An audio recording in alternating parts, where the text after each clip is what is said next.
Rozaa namni beeku namni harkaa qabu sa'aadadha. Sa'aadaan sagalee rozaa maaliif nu dhageessisuu didde? Maaliif ummatuma tiktokii san dhageessisuu didde? Rakkoo rozaa maadhoo isiiti? Rakkinni isiin qabdu maa'in? Rakkoon isiin qabdu maa'in? Hiciti rozaa guutumaan guututti ka beeku sa'aadadha. Sa'aadaan immootu sa'aat jettee ufii sagalee isii dhageeffattee rakkinni isillee dhageeffattee gammachuu isillee dhageeffattee sa'aat jettee minitii takkittii qofa gadhiiftee ummata kana ummanni kun akkamitti sa'aadadhaaf sagalee mee isin warroonni koomantii dubbadha. Erga sagalee kiyya fakkeenyaaf sagalee kiyya oduu rakkadhee waan rakkoo kiyya isinitti himati eenyu rakkoo namaa himu eenyu gabaa rakkoo yoo abbaan hin himatiin bar rakkoo san himu amma rakkoo sa'aadaa rakkoo rozaa yoo sa'aadaan hin himin namni tokko beeku abbaan beekuu hin danda'u rakkoo rozaa sa'aadaa takkitti beeka sa'aadaan sababa maaliitiin sagalee isii ukkaamsiti ummatatti gabbaasi sagalee isii ummanni haa dhageeffatu. Asha marka fuuni jirtu akkam nagaa keessan fayyaa keessanii anillee nagaa koota alhamdulillah har'akee miiraan dubbadhaa jira dhugaa rabbi viidiyoo dha jojjadha silaa qaatu hojjadhanatiin tolle ani sa'aadan wanni jechuu barbaada waa'ee dhimma rozaa irratti isin waa'ee dhimma tiktok ummanni dubbatu maa dubbatti isin sagalee rozaa san gabbaaftee ummata dhageessiftee maaliif rozaa akka gargaaramu godhamuu diddi sababni isaa maayin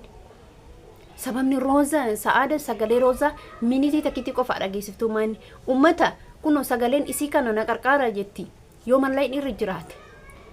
yoo akkuma jedhan baadiyyaa keessa galtee jiraate yoo akkuma jedhan immootuyyuu an dhugaa taarika natti ta'a isiinuu rakkina qabdi hiciitii isii odoo gahitu maa martee dhoysiti nama isii doorsisaa jira isiin kan jirtu baale yookiin immootu biyya biraati asis jiraattu maaltu quba qaba hin beeynu garuu namni sagalee rozaa awwaalaa jiru namni sagalee rozaa dhoysaa jiru akka ummanni hin gargaarre isiin kaleessa ka dubbatte waa'ee ummata tiktokii maa dubbataa jetti an ummata tiktokii hin gargaara akka mataa kiyyaatti hiriyaa isiis ta'ee hiriyoota dhiirallee ta'ee kan dubarallee ta'ee dubbatu baata wanni fedhanii jiran odoo dubbatanii durmaa dubbatan odoo barbaadanii namu dhimma mataa isaa fiiga ishee asreebii amma isin gaafadha dubbiin kuni harkaa qabdu sa'aadadha. Warri tiktokii maa dubbataa rozaan baga baddee yu baga dhugaa isiitii yu argine ati rozaa bakka jirtu kabeeytu ila mee asitti keessatti gaqqabaa laala bakka jirtuun beeytii miti minitii xixiqqishuu isiin ergitii miti rozaa bakka jirtu kabeeytu maalifi gabbaatee ummata kanaan na qarqaara mallaqa haga kanaa gaafatanii yookiin immoo maatii warra isaa sanuu naa qabsiisa ummata isintu naa qabsiisa yookiin gurbama sanuuf hin xiixaa naqanii obboleessa gurbaa sanii funyaan kada qabanii bari waan fedhii godhuu danda'a poolisiin gise amma eessa dhayxeen talitun jedhee garuu immoo ka dubbii kana maree irra taa'u sa'aadaa takkittiidha isii isaan sadiin yoo abbaalleen keessa jiraatu yoo isilleen keessa sa'aadaan keessa jirti beekamaadha shuuriidha qoba isiin gaafa dura sayidootti fida poolisii jette san sa'aadaan mataa isiitiin rakkina qabdi wanni isiin ijoollee tiktookitti dubbattuuf hin jiru ani tiktook illee keessa jiraadhe odoon taane garuu akkamitti sagalee isii kana dhoysiti erga rozaan viidiyoon isii bira jira sagaleen isii itti ergitu isii bira jira akkamii dubbiin jarana amma warroonni tiktokii isiin jettu san dhageeffadhee jiraan akka mataa kiyyaatitti namu yaada garagaraa ibsata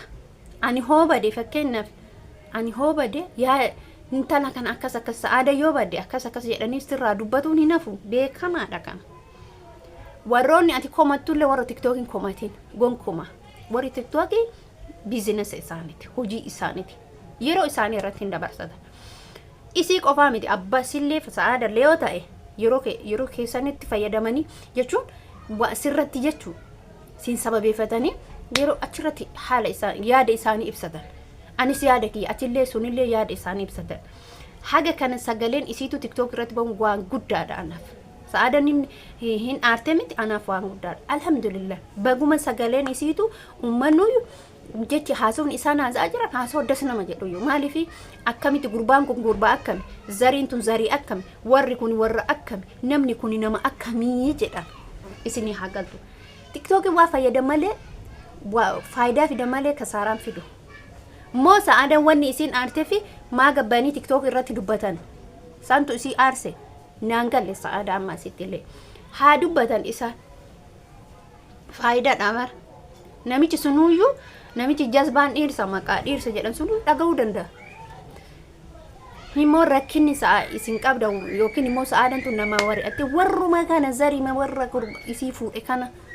namoonni tokko amma maal jedhan sa'aadaa rozaa baadiyyaatti galchanii rozaan akkati baadiyyaa maqaan isaa maa inni Shaashamanni matu na jalaa bade. Shaashamanni baadiyyaa galchanii baadiyyaa keessa jiraatti. Namni Rozaa ijaan argee waan kana odeessu hin jiru. Baadiyyaa feetee galte maanta akka rakkoota kan qabu. Baadiyyaan magaalaan qabdu magaalaan dhaqattu fakkeenya hoo baadiyyaan ni jiraachisa.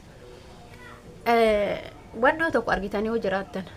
magaalaa keessa sima jira garuu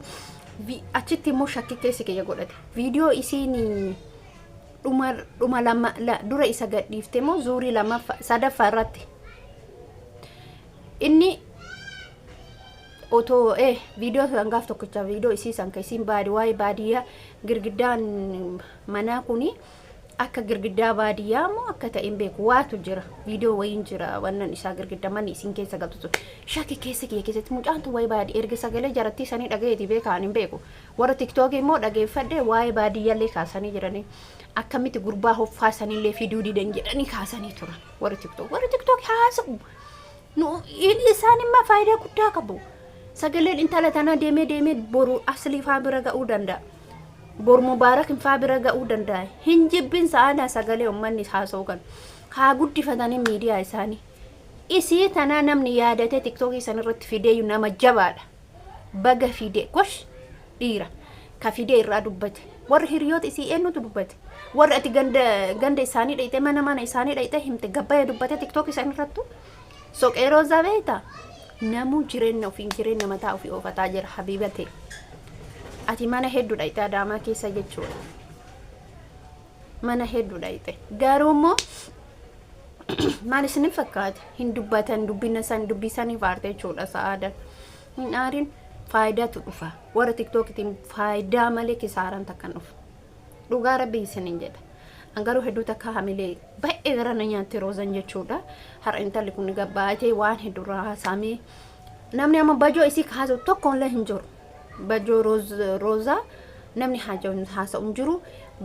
namni gubatee keessa isaa miira isaanii gubatee waa hedduu haasanii bakka namichi sunuun dhagaabar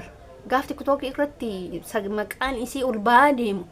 warrumti sunu warra akkami gaafa jedhamee miiri arrabsamu innumtu nama akkami namoota meeqa isa beeka isumaa namoota meeqatu beeka jedhamee gaafa dubbatamu gaafa haasa'amu miiri namaa isaanii sunuyyuu intala kana yookiin immoo yaadanii yookiin immoo bakka awwaalanii baasuu danda'an deebi'aa intalli tun qabeenya keenya fudhatte jedhanii qabeenya saniif intala kanallee akkana gochuu danda'an akkuma viidiyoo dura isin hojjedhe irratti gurbaan kun nama niitii qabu namni biraa akkanaan dalagu niitii isaati isiniin jedhee ture dubartiin si awwaaltu boolla fageessitee si awwaalti malee kaleessitee san awwaaltu akka isin jireenyatti hin deebite isii godhaa jirti ani akkuma dura isiniin jedhe icciitii kana hunduma namni beeku sa'aadan dhala namni tokko hin jiru otoo beeytummoo martee keettee akkana jechuun hin taatu namattis aaruun hin taatu maa yoo dhugaa jirtu dubbanne wayya namatti aaruun hin taatu deebi'ee mootuyyuu tiktook irratti maa Rozaa baasanii baguma Rozaan badde baguma akkan maaliif haba isiin baduun bari akka yaada keetitti Rozaan baga baddee namoota isii jibban isii jaalatan isii jibban addaan naaba'ee jettaa miti waa takka warri tiktookii waa takkaa sin fayyadu jibbitus jaalattus isaan hojii isaanii akka ta'e hin dagatte atuyyuu fiddee sagalee san warra tiktookii san irratti dhageessiftee intala tana soquun dirqama sirratti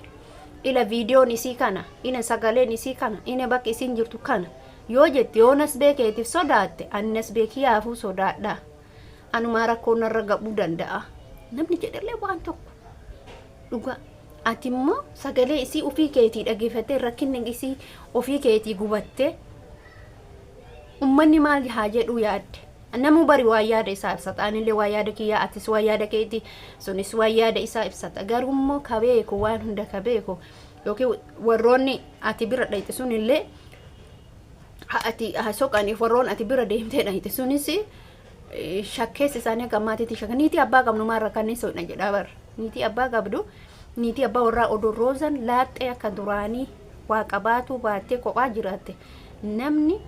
ijoolleen maan hiriyoota isii hagammaan callisan sababni callisaniif isin galee